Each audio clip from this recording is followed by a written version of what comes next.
And I want to remind voters that what we've come down to is an election to see if we are going to put a representative up there that will represent this area.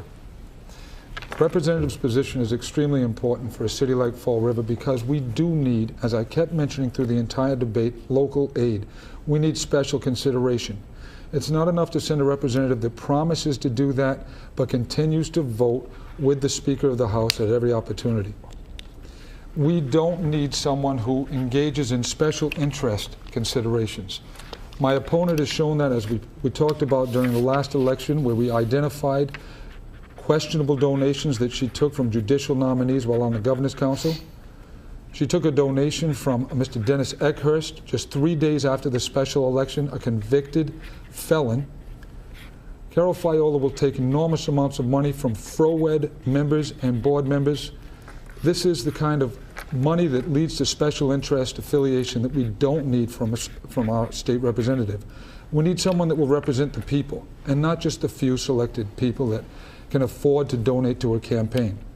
I compliment her on the amount of money that she's received, and her biggest campaign driver, her husband Ken Fiola, who works with FROED and manages to associate those deals.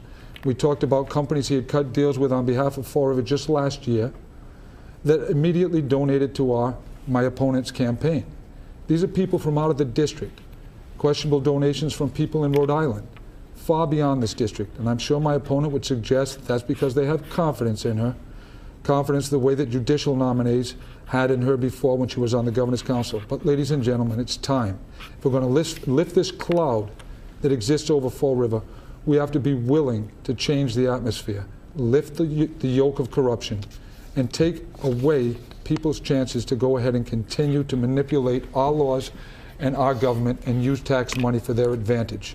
Collectively, the Fiolas take the taxpayers for approximately $250,000 a year, $250,000.